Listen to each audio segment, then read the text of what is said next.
Hello, everyone. It's Jerry at the Fledge. Welcome to another episode of Every Damn Day. And today on the show, I've got my longtime friend, Mark, Dr. Michigan. How you doing today? Hey, Jerry, I'm great, man. It's good to see you again today.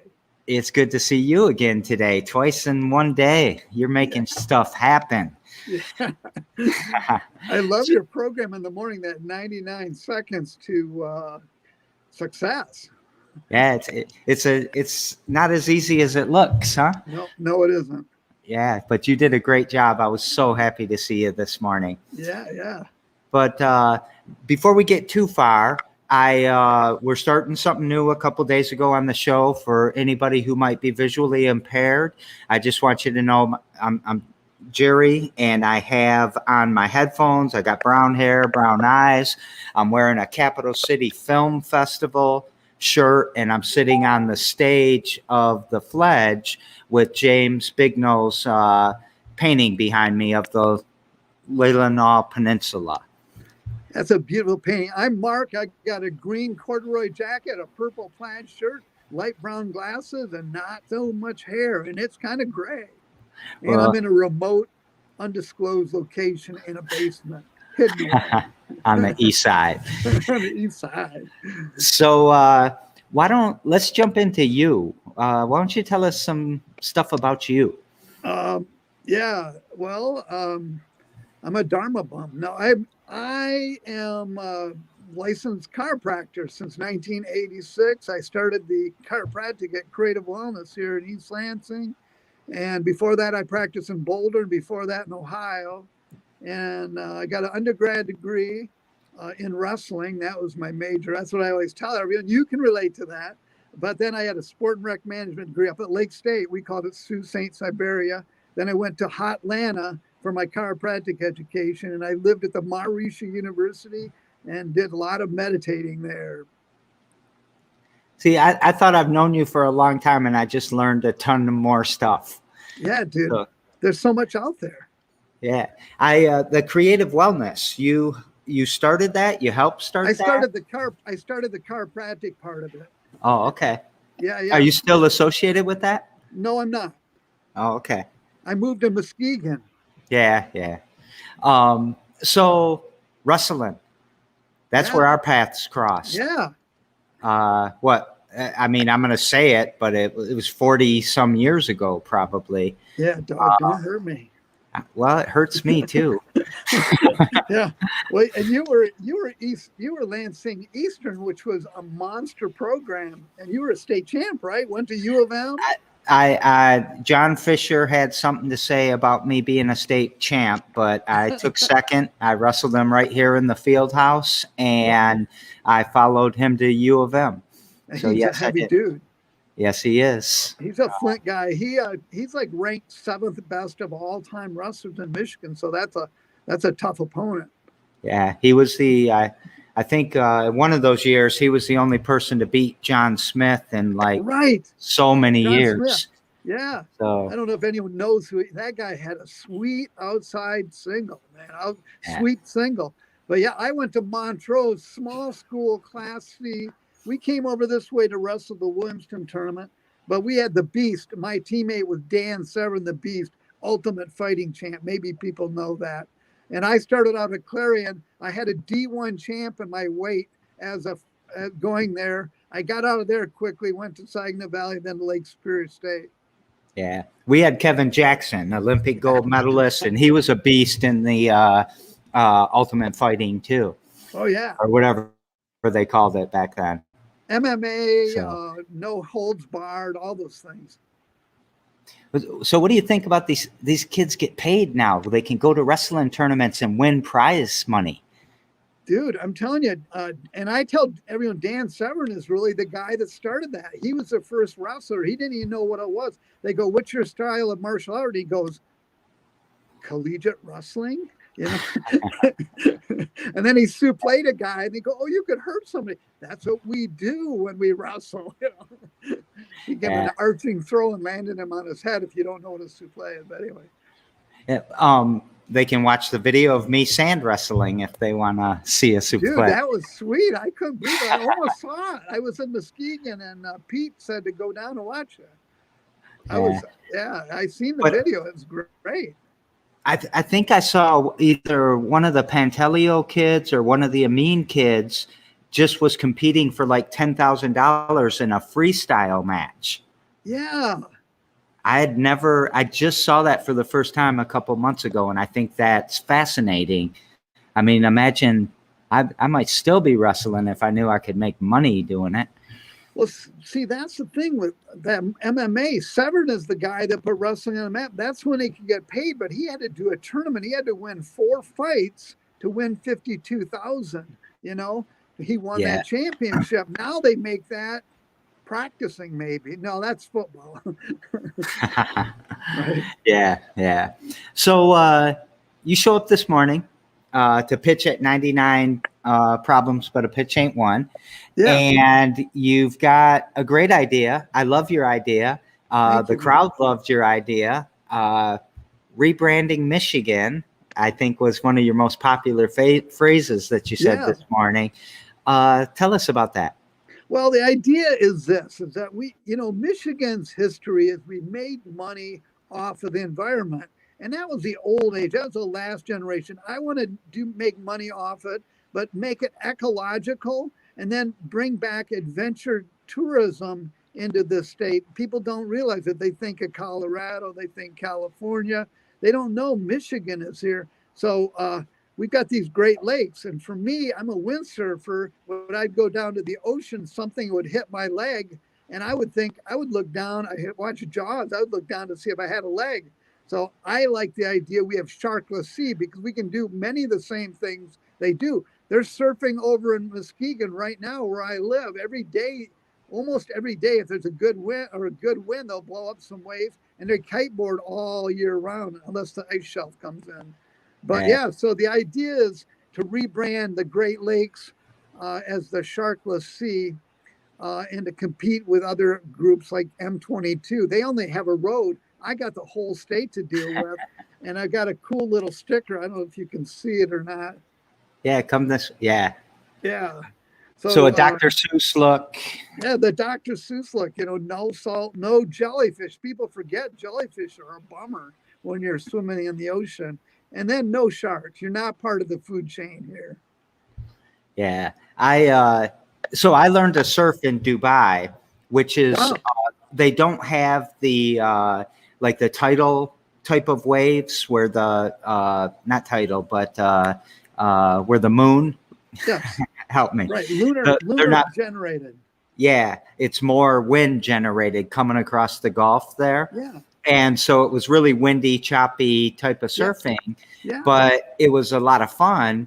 And then I started saying, why can't I do this in Michigan? Then I found the Muskegon group, I think even down as in Grand Haven. But then I found these Lake Superior guys. I went and surfed in Lake Superior in the summer, and they're surfing in Lake Superior in the dead of winter. And they look like Greek gods. They've got their beards are frozen with stalactites, hanging down. And then I saw a group of girls. If you go to my Sharkless Sea Facebook page, there's a group of girls in Thunder Bay on the north side of Lake Superior out in the winter surfing. That I had a bunch of guys wanted to come from the Middle East to Michigan, and they go to Bali and they go all over the world surfing. And I had them convinced that we needed to do this in Michigan. Then I don't know. Oh yeah, bring them over, man. And it's very, very enthusiastic group, and they have to surf the wind just like you did in Dubai. And the other thing that we're a mecca for is kiteboarding. We just have so much of that going on here,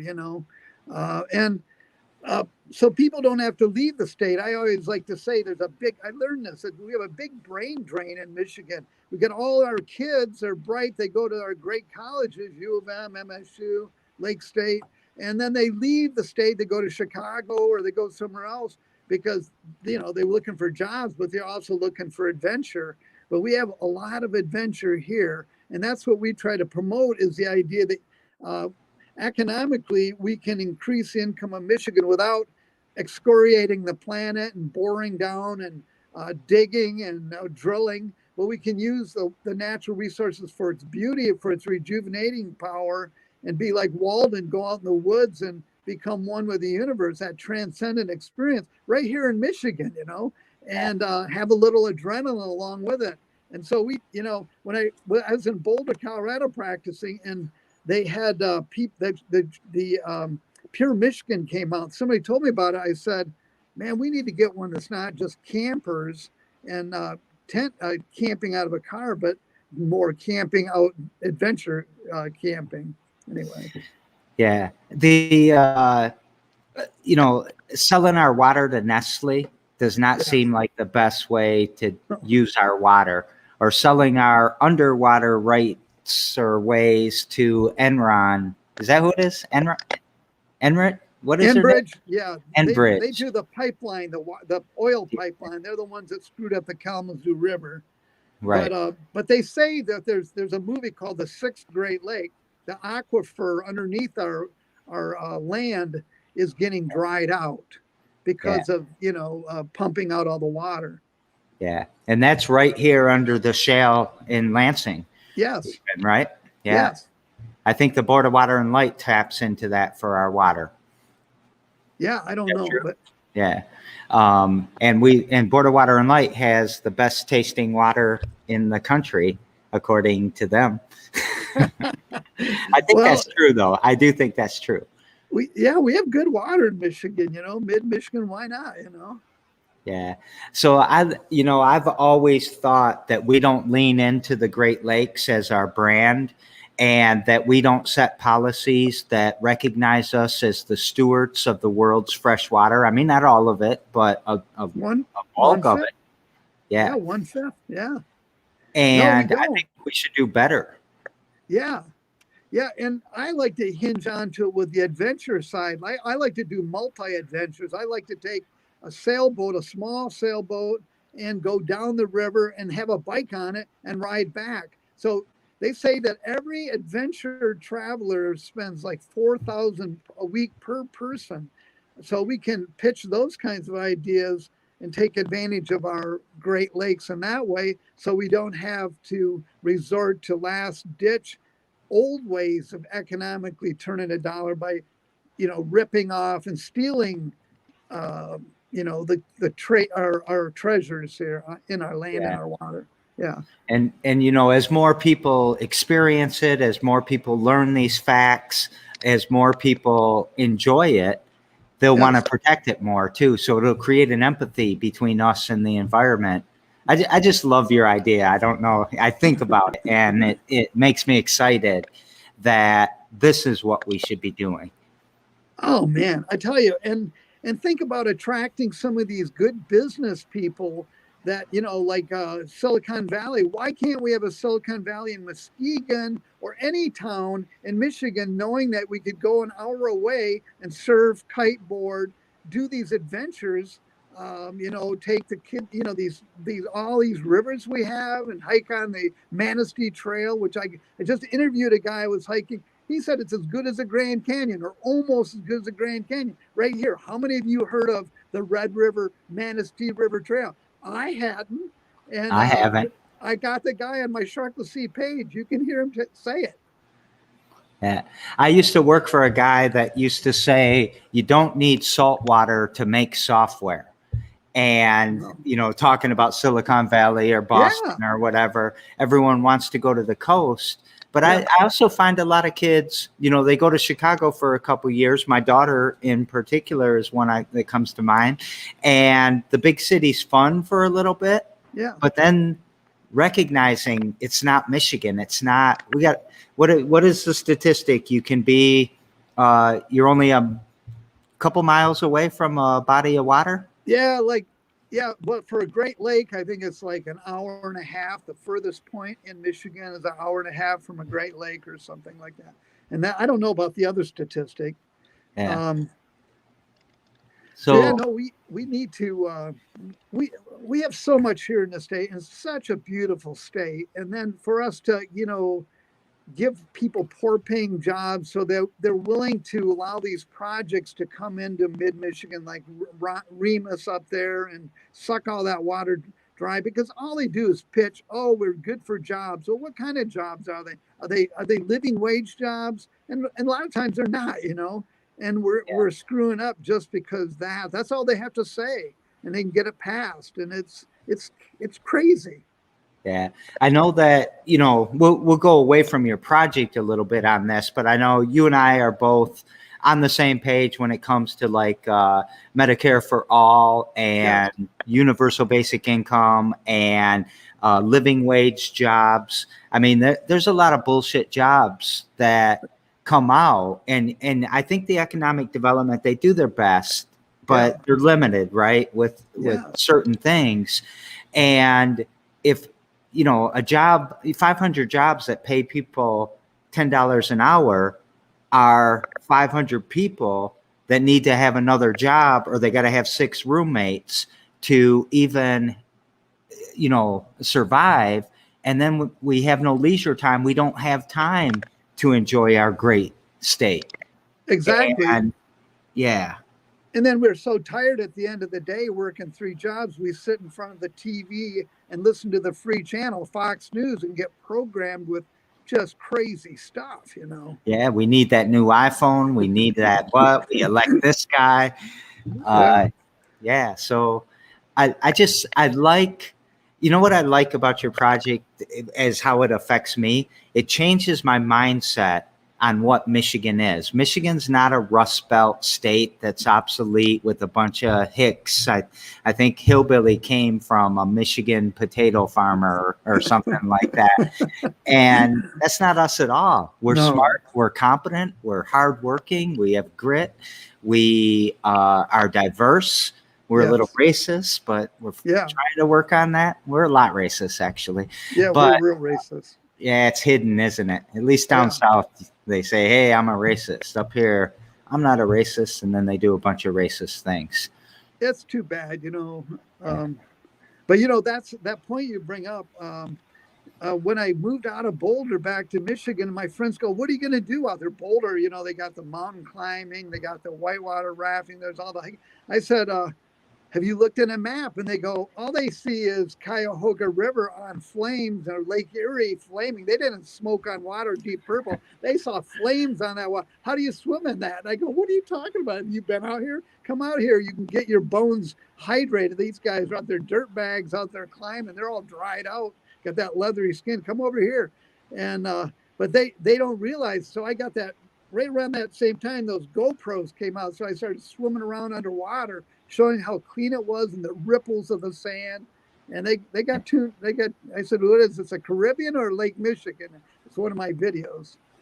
So go ahead. Well, even close to here, the ledges out in Grand Ledge, people come from all over the country to climb those because they're relatively famous. Yes. And they're gorgeous. Yes. It's actually the only thing I liked about Grand Ledge. They had some good wrestlers. Tom Muir was a coach out there for a long time. All right, Tom Muir was okay too. Dave Porter lived out there for a long time. He was an animal too. Yes, he was. Yeah. So, what's something you do every damn day? Every damn day. All right, I got to tell you, I graduated in 74. I grew up in the hippie sort of self-actualization days. I learned, my parents are kind of hippies, and they heard about transcendental meditation. When I was in high school, I learned TM, and I meditate every day since 1973. I thought for sure you were going to say smoke weed. No. I'm just joking. But TM, my senior paper was on transcendental meditation in an athlete. And in high school, I'll tell you this, it's a wrestling story. When I was sitting in front of a match, our coach would sit quietly. I would meditate before the match, and this move popped into my mind. And then later on, I treated the head of the Olympic Wrestling Committee when I was out in Colorado. I said, dude, have you ever seen this move? He goes, no. I said, it came to me while I was doing TM in high school. And then I wrestled small college, but I would win matches. I would be down by 8 and I'd pin them out of a single leg attack. I would counter the single leg and pin them with it. I see. I learned how to meditate in a sauna. Yeah. Like having to cut that last half a pound or something, sitting in the sauna and just trying to figure out who I was and why I was here and what the hell was I doing and am I going to die in the next 10 minutes? Yeah. You know, I had Steve Frazier once lock me in a sauna because I was overweight and for the Ohio Open or something. And Steve Frazier was our first Greco-Roman Olympic champion. Yes. And so I also learned to cry in saunas. I think I cried that whole time. Lost a quarter of a pound in tears. I got to tell you a story about a sauna. I was going to Clarion. Greg Johnson was my coach. He was the first Big Ten 3-time NCAA champ. And we were going through Ann Arbor and it was a snowstorm and everybody was in the ditch. So he had us push all the Wolverines out of the ditch. What a nice guy. Huh? And we had a sauna. We had to stay at that Holiday Inn had a big swimming pool. We had to stay there because they took everyone off the roads and we slept on the lounge chairs, but not before we got in the sauna and ran in place with garbage bags on and did push-ups and Okies and, whatever to lose that extra weight, Well, first of all, I love Greg Johnson, so I got to give him a shout out for sure. Cool. Yeah, he was cool. And they don't let you do that stuff anymore. You can't use trash bags and all that. So, I daisy chain these shows together. So I had a guest yesterday. I'll have a guest tomorrow. We do this every damn day. I don't know if you know this theme, but I think you might like it. The reason we do this every damn day is because you can't take a break from oppression and you can't take a break from poverty. You can't take a break from the hustle. And so we're not going to take a break either. We are with the people. We are the people. And pumps me up, man, when I say man. So yesterday on the show, Brent Case, he does economic development over on the west side of the state with the right place. Yeah. He wants to know what your epiphany was. What was that moment that you decided that you are going to help to rebrand Michigan or whatever else you want to talk about? Yeah, the Sharkless thing was just, I just felt like the Pure Michigan thing was catering more to, a more sedentary kind of person, not the young thrill-seeking athlete that you see in Boulder, Colorado or out in California. I wanted to have people that were healthy and wanted to stay healthy and do a little more extreme activity. And I was riding to the airport and some woman from Texas said, well, that Pure Michigan. So I checked it out. So I met the guy, Zimmerman, and I told him my ideas. He liked the ideas, but then he said, how are you going to make money off it?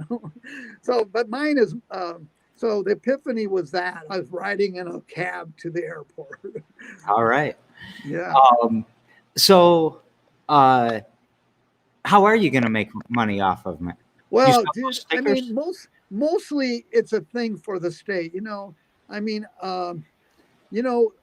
I like, that M22 has got a great sticker, they sell it. I got I love my design here, my sticker. And so I want to put it on t-shirts. I got 3 colors already set up, a green, a yellow, and a light blue. And so that's going to be it. But also I want to offer more adventure travel and take road trips. One of my ideas was like do a concert and then have like Zane Kesey come into town. His dad was Ken Kesey, and narrate the trips that his dad did on the bus. We would go to one concert, then hang out on the beaches every day, and then go to another weekend, like up to the Bliss Festival or Hiawatha Festival. Do something like that, but there's all kinds of ideas how you can make money. But so were you on the bus of the electric Kool-Aid acid test? No, but his dad was, right? And they were wrestlers, Yeah.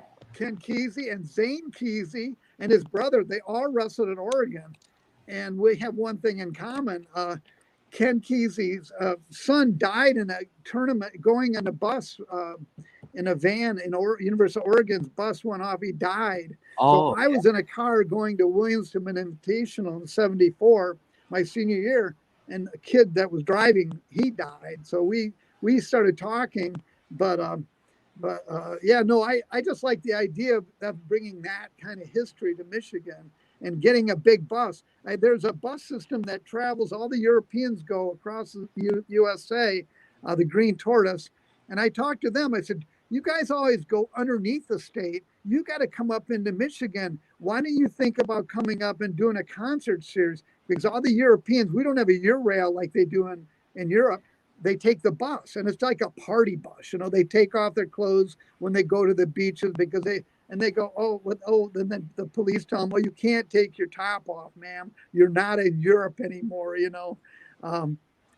So it's kind of a wild thing, and I thought it would be a perfect thing to put the Sharkless Sea together with. Well, I think if you also branded the topless sea and said, come to Michigan, you might get more support from the MEDC or whoever. Yeah. We'd have a lot more. I tell people we don't have any land. We don't have any sea sharks. We get a lot of land sharks. I think you get a lot of people with an appetite for that. Yeah. Hey, remember I used to wear that pink singlet? No, dude. Oh, you don't remember? No, I never saw you in action, man. Ah, you didn't? No, maybe. Did you wear it at that tournament with the old guys wrestling? You had those young studs. No, you didn't wear it there. No, I had a swimsuit on. We were red and black. I thought, well, pink would be a good thing for socks. So I wore pink socks. I didn't know it had any connotation. I just like pink. Yeah. I got that from an Oregon wrestler out in Nebraska. We were at that AAU tournament they used to have in Lincoln every year. Oh, really? The Nationals, and he had a pink singlet on. I was like, I'm doing that. I'm going to go. And then Vans made me a pair of pink wrestling shoes. I still have them. They're up in my office. Doesn't the University of Iowa paint the visitors' football locker room pink because it's supposed to make them weak? The color pink is supposed to make your virility go down a notch or two. You know, all those Detroit guys were always complaining about my singlet, and that's exactly what they said. It pacified my opponent. And I was wearing it because I wanted to beat them and wear a pink singlet. And I think it was my anti-homophobic stance back in high school. You've always been a radical, dude. I mean, look at this place you have here, man. I am so proud of you, you know. I took a little bit of your thing, and I went over. We got a food pantry in Muskegon that we help out with. And I said, I looked at it, there's a bunch of dry beans in there. If these homeless people roam around, it'd take them 3 hours to cook that. I thought about, well, I'll bring some pressure cookers. That'll cut it down to half hour. I said, hell, I'll bring my griddle over. I'll cook blueberry pancakes. So every Saturday, I cook blueberry pancakes and some killer black bean soup with basmati rice. And I serve it to the people roaming around the cities. What better than a warm meal in the wintertime, huh? Yeah, it sounds amazing. And you showed me some pictures earlier today of you out there. You're riding your bike, man. It looks cold. You're on the ice, I think, at some point, right? Yeah. I went out on Muskegon Lake yesterday, and then I rode all day long. I met a couple homeless people, and they were telling me about the shelter. I stopped by the shelter to talk to those guys too, and they fill up, you know, and one guy had just got kicked out. He didn't have any place. And I started just going, I got to do something. I told him to come over. He had a bike. He had like an old Stingray bike. I said, what, do you have a trailer? I said, come to my house. I'll get you a trailer, a tent, all the camping gear you need. And you can go up into the sand dunes. And that's what the thing we're going to do is put these cat litter boxes and turn them into panniers to put on the side of the bikes. So these guys can be Boy Scouts and go out into the remote areas. That's one of the projects we're working on now. Yeah. New cat litter boxes, just in case anybody's feeling sensitive out there. I assume, right? The which one? They're new cat litter boxes, not used ones. No, the plastic container. And anyway, you know, go ahead, Jerry. I want to say one more thing. Yes. You know that storm that came through? Yeah. I went to Lake Michigan. It was blowing like hell. and I sat on the beach and watched the waves come in as the sun, well, it was all grayed out, but it was like fierce storm. And I had just bought a tarp because and I had a fleece, and I sat on the beach for an hour feeling what it would like to be like a homeless person with a tarp and a fleece. And I was out there about maybe an hour or two, and I'd hate to do that every day. Did you do TM to get you through it? Dude, I was transcending. Oh yeah. And plus Don Juan might have said it was Carlos Castellanos. Don Juan might think it was a power place. Maybe I was gathering power. I don't know. That is one of my favorite books. I'm reading Journey to Ixtlan right now.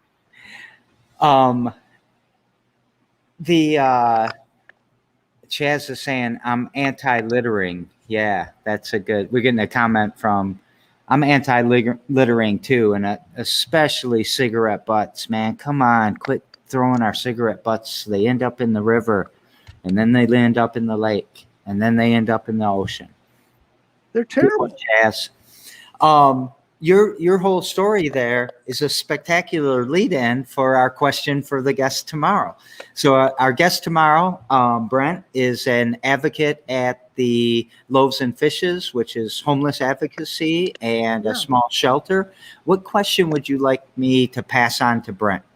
I'd ask him if he thought it was a good idea to see if we could recruit people to do cookout with stoves around neighborhoods and feed people warm food, especially in the days of COVID, people can't go inside. And then also what he thinks about just having tents set up that people can sleep and put a porta potty like they use in a sailboat, put it right in the tent area so that people that can't get into the homeless shelter in these cold days, What do you think of that?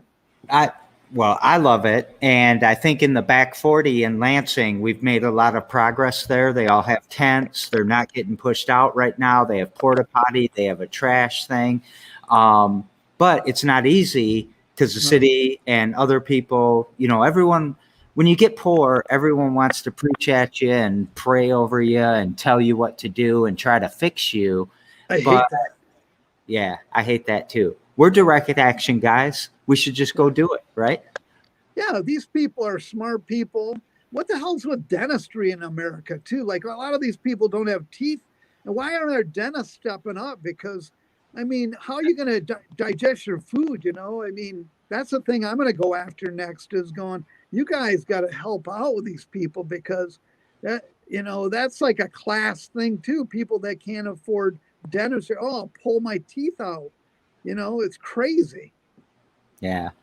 So, is there, as we kind of wrap up here, what's something you want to take us out with? And I want to actually ask you one thing specific and then let you kind of think of your own thing. What, if I could do something that would be adventurous this weekend, in a 60-mile radius of Lansing, what should I do? Man, we do this thing called Roll Lansing every Tuesday. We ride our bikes at night, we go out in the dark and we ride. And like we went to Hawk Hollow and sat by a fire for an hour, had a cerveza. And, but there's a thing called micro adventure. Go out into the woods, maybe a couple buddies, sleep, and then ride your bike back or hike back or cross country ski back and then go to work right after. So it's like a micro adventure. You don't have to plan a big trip. You can go anywhere. There's all kinds of beautiful places right here in town that you can just hunker down and you can feel like what it's like to be a homeless person. I did an experiment where I was a pedestrian for a year, so I could only use public transportation. I would Uber just because I had to get from one spot to another. And I had a bike and I walked. Lansing's kind of dangerous for biking. Do you see that, or do you feel? I like the bike trails. I try to stay on trails as much as I can. There's a lot of anger towards bike riders right now. It's usually pickups, and I own a pickup. But it's a lot of people think you're privileged, especially if you've got a lot of lycra. These guys aren't working. It's like money for nothing, chicks for free. That guy in the that Dire Straits song. But yeah, I think you're right. It's dangerous, but there are more and more bike trails. And dude, you can go to Grand Rapids and get on that Meyer Trail and ride up to Cadillac, and you can sleep at a state park somewhere like that. You don't have to mess with cars. Yeah. I always heard there was a dream to extend the river trail to link up with that trail at some point. Yeah, we have to. We It's got probably one that goes from Owasso over to Ionia. yeah, So so we're getting there. you're going in that direction. Yeah. So anything else you'd like to take us out with? No, I just think, with this COVID, getting outside is so important. You get the sunlight, you get the fresh air, and you get the exercise. Everybody's so freaked out, and everybody's staying home trying to stay away from everything. But I rode my bike. I even wore a mask. I can't wear a mask and exercise. Well, I rode my bike 30 miles, every day or every other day. So I think it's important to be outside. Do you still have all your political stuff on your bike? Well, I have a trailer set up that I can switch out whatever sign. Right Oh, now, I'm driving around. You deserve Medicare for all. That's what I had on Muskegon Lake in the middle of the lake with all these guys in their shanties ice fishing. They go, what the hell is this guy doing? But anyway, I had my lunch. I had a little rocket heater. I sat in front of the Chamber of Secrets or Commerce, somebody people call it, and I ate my lunch there with my little trailer with my you deserve Medicare for all. I'm sure they appreciated that yesterday. Well, thanks for fun. And actually, with the political, I was thinking, all the Bernie stuff you have, and I would call the Medicare for all more of a human rights thing because healthcare violence is real, and the war on the poor is real, and not having healthcare is a big part of the war on the poor. It is a big problem, and it's so hard to do. Only 22 out of 23 of the advanced nations in the world have been able to do it. There's only one that hasn't been able to do it, and that's a good old US of A. So it must be impossible. It must be impossible. We can't do it. Nobody can.